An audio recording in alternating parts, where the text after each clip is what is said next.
മുസ്ലിം ലീഗിലെ വനിതാ നേതൃത്വത്തെക്കുറിച്ചാണ്. ഫാത്തിമ മുസഫർ, ജയന്തി രാജൻ ഇവരൊക്കെ അടുത്തിടെ ദേശീയ നേതൃത്വത്തിലേക്ക് വന്നു. അത് വലിയ വാർത്തയായി അല്ലേ? പലർക്കും ഇതൊരു പുതിയ തുടക്കം പോലെ തോന്നി. പക്ഷെ ഞാനിവിടെ ഷെരീഫ് മലബാർ എഴുതിയ ഒരു ലേഖനം കാണുന്നുണ്ട്. അത് പറയുന്നത് എന്താന്ന് വെച്ചാൽ, ഇതത്ര പുതിയ കാര്യമല്ല, ഇതിന് നല്ല ചരിത്രപരമായ ഒരു തുടർച്ചയുണ്ട് എന്നാണ്. അപ്പൊ നമുക്ക് ഈ ലേഖനം എന്താണ് പറയുന്നതെന്ന് ഒന്ന് വിശദമായി നോക്കാമല്ലേ? ലീഗിലെ സ്ത്രീ പങ്കാളിത്തം അതൊരു പുതിയ സംഭവമാണോ അതോ പഴയ കഥയാണോ? ശരിയാണ്.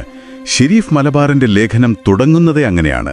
അതായത് ദേശീയ മാധ്യമങ്ങളൊക്കെ ഇത് വലിയ അത്ഭുതമായിട്ടാണ് റിപ്പോർട്ട് ചെയ്തത്. പക്ഷേ ലേഖകൻ പറയുന്നത് യാഥാർത്ഥ്യം അതല്ല, ലീഗ് നേതൃനിരയിലെ സ്ത്രീ സാന്നിധ്യം അതിന് പതിറ്റാണ്ടുകളുടെ പഴക്കമുണ്ട് എന്നാണ്. ഓഹോ, അപ്പൊ ചരിത്രത്തിലേക്കൊന്ന് പോകാം. ലേഖനം ചില പ്രധാനപ്പെട്ട സ്ത്രീകളെ എടുത്തു പറയുന്നുണ്ട്. ലണ്ടനിലെ വട്ടമേശ സമ്മേളനം, അവിടെ പങ്കെടുത്ത അംജദി ബാനു ബേഗം. അതെ, അന്നത്തെ രാഷ്ട്രീയ സാഹചര്യത്തിൽ അതൊരു വലിയ കാര്യമായിരുന്നു. അതുപോലെ അബാദി ബീഗം, ഗാന്ധിജി ബി അമ്മ എന്ന് വിളിച്ച മുഹമ്മദ് അലിയുടെയും ഷൗക്കത്ത് അലിയുടെയും ഉമ്മ, സ്വാതന്ത്ര്യ സമരത്തിന് 2 മക്കളെ കൊടുത്ത ആളാണ്. പിന്നെ ഹസ്രത്ത് മുഹാനിയുടെ ഭാര്യ ബേഗം നിഷാത്തുന്നിസ മൊഹാനി, ബേഗം ജഹാനാറ ഷാനവാസ്, ഇവരൊക്കെ സ്വാതന്ത്ര്യത്തിനു മുമ്പേ തന്നെ ലീഗിൽ സജീവമായിരുന്നു. ശരിക്കും ഈ പേരുകൾ അത്ര പരിചിതമല്ല. പ്രത്യേകിച്ച് ലേഖനം എടുത്തു പറയുന്ന ഒരാളുണ്ട്, ബീഗം ഐസാസ് റസൂൽ, UP നിയമസഭാംഗം, ലെജിസ്ലേറ്റീവ് കൗൺസിൽ ഉപാധ്യക്ഷ. അതിനേക്കാളൊക്കെ വലുത് ഇന്ത്യൻ ഭരണഘടനാ നിർമ്മാണ സമിതി, അതിൽ അംഗമായിരുന്നു. അവിടെ ലീഗ് പാർലമെന്ററി പാർട്ടിയുടെ ഡെപ്യൂട്ടി ലീഡറും. അത് വളരെ ശ്രദ്ധേയമായ കാര്യമാണ്. കാരണം ആലോചിക്കണം, ഭരണഘടനാ നിർമ്മാണ സഭയിലെ ഏക മുസ്ലിം വനിതാ അംഗം അവരായിരുന്നു.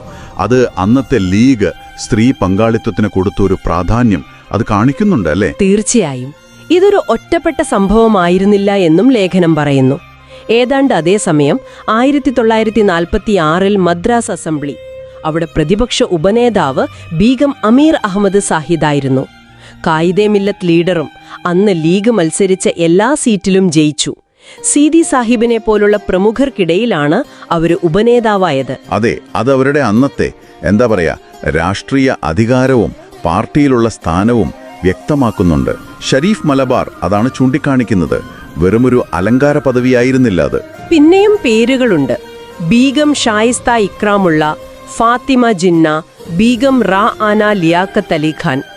ഇവരുടെയൊക്കെ ജീവിതം തന്നെ ലീഗിനും മുസ്ലിം സ്ത്രീകൾക്കിടയിൽ രാഷ്ട്രീയ അവബോധമുണ്ടാക്കാനും വേണ്ടിയായിരുന്നു. സർവേന്ത്യ മുസ്ലിം ലീഗിന്റെ വർക്കിംഗ് കമ്മിറ്റി അംഗമായിരുന്ന ബീഗം ആത്തിയ ഹുസൈൻ, ബീഗം ഷാഫി, സൽമ തസദ്ദുഅക്, അങ്ങനെ ഒരു നീണ്ട നിര തന്നെയുണ്ട്. അതെ, ഈ പേരുകളെല്ലാം ഒരുമിച്ചു വയ്ക്കുമ്പോൾ ഒരു കാര്യം വ്യക്തമാണ്. ഒരുപക്ഷെ വലിയ രീതിയിൽ ആഘോഷിക്കപ്പെട്ടില്ലെങ്കിലും വനിതാ പങ്കാളിത്വത്തിനും നേതൃത്വത്തിനും ലീഗിലൊരു തുടർച്ചയുണ്ടായിരുന്നു. അപ്പോ ഇതൊരു പെട്ടെന്നുണ്ടായ മാറ്റമാണെന്ന ധാരണയെ ഈ ലേഖനം ചോദ്യം ചെയ്യുന്നു. അപ്പോൾ ഇതിൽ നിന്നൊക്കെ എന്താണ് മനസ്സിലാക്കേണ്ടത്? ഷെരീഫ് മലബാർ പറയുന്നത് ഈ അടുത്ത കാലത്തുണ്ടായ നിയമനങ്ങളൊക്കെ പ്രധാനപ്പെട്ടത് തന്നെ, സംശയമില്ല. പക്ഷേ അതൊരു പുതിയ തുടക്കമല്ല, മറിച്ച് അതിന് പിന്നിൽ ഒരു നീണ്ട പാരമ്പര്യമുണ്ട്. ഈ ചരിത്രം അറിയുന്നത് ഒരു പക്ഷേ ഈ അടുത്ത വാർത്തകളെക്കുറിച്ചുള്ള നിങ്ങളുടെ കാഴ്ചപ്പാടിനെ മാറ്റുന്നുണ്ടോ?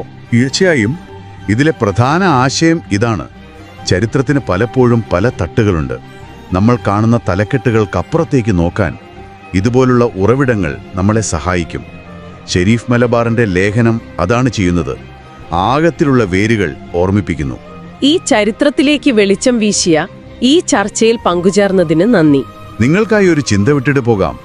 ഷെരീഫ് മലബാർ എടുത്തു കാണിക്കുന്ന ഇത്രയും ശക്തമായൊരു ചരിത്ര പശ്ചാത്തലം ലീഗ് വനിതകൾക്കുണ്ടായിട്ടും എന്തുകൊണ്ടാണ് ഇപ്പോഴത്തെ ഈ സ്ഥാനലബ്ധി പലർക്കും ഇത്ര വലിയ അത്ഭുതമായോ ഒരു പുതിയ വാർത്തയായോ തോന്നുന്നത്? രാഷ്ട്രീയ ചരിത്രങ്ങൾ അവ എങ്ങനെയാണ് ഓർമ്മിക്കപ്പെടുന്നത് അല്ലെങ്കിൽ രേഖപ്പെടുത്തപ്പെടുന്നത്? ഈയൊരു വിടവ് അല്ലെങ്കിൽ ഈ പുതുമ എന്ന തോന്നൽ, അതിനെക്കുറിച്ച് എന്താണ് നമ്മോട് പറയുന്നത്? ഒന്ന് ആലോചിച്ചു നോക്കൂ.